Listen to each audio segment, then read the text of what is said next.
Assalamualaikum warahmatullahi wabarakatuh. Oke, perhatikan gambar di samping. Kira-kira kita akan belajar apa? Ya, betul. Sistem pencernaan manusia. Masih ingat zat makanan? Ya, zat makanan itu ada karbohidrat, ada protein, dan ada lemak. Karbohidrat dibagi menjadi dua, sederhana dan kompleks. Sederhana ada monosakarida dan disakarida. Monosakarida kalau disingkat GGF, glukosa, galaktosa, fruktosa. Disakarida singkatannya malas, maltosa, laktosa, sukrosa. Dan karbohidrat kompleks itu ada polisakarida. Contohnya pati atau amilum. Sistem pencernaan adalah proses menerima dan mencerna makanan atau minuman agar dapat diserap nutrisinya sehingga menjadi energi. Organ-organ pencernaan dapat disingkat dengan melika, mulut, esofagus atau kerongkongan, lambung, intestinum atau usus halus, kolon atau usus besar, dan anus. Mulut ada 3 bagian, gigi, lidah, dan kelenjar ludah.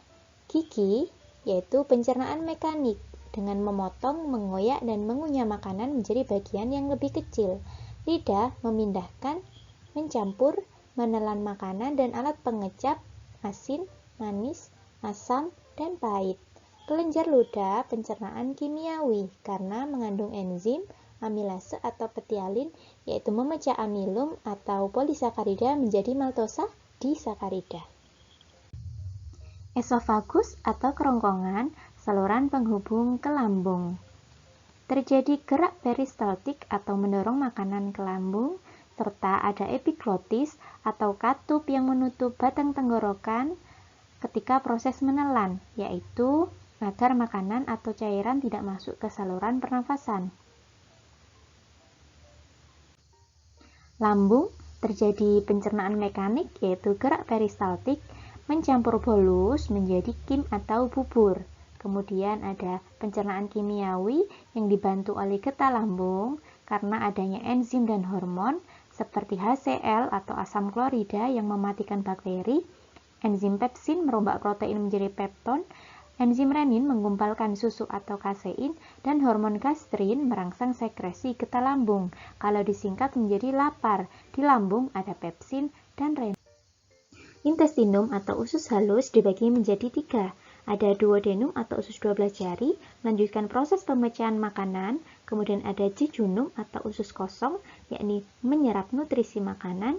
Dan ileum atau usus penyerapan, yaitu menyerap nutrisi makanan yang belum sempat diserap oleh jejunum dan penghubung ke kolon. Duodenum ada 2 saluran. Yang pertama ada kantong empedu, yakni berisi cairan empedu untuk emulsi lemak atau pemecahan lemak. Kemudian ada pankreas menghasilkan getah pankreas yang mengandung enzim amilase, tripsin, dan lipase. Kemudian ada jejunum, terdapat beberapa enzim yang dihasilkan oleh kelenjar pada dinding usus, yaitu ada laktase, maltase, sukrase, peptidase, dan lipase. Kemudian ileum terdapat fili atau jonjot usus, fungsinya memperluas permukaan usus sehingga penyerapan zat makanan menjadi sempurna. Yang pertama diserap oleh kapiler darah dan diangkut menuju hati, itu ada glukosa, asam amino, vitamin B, C, mineral, dan air.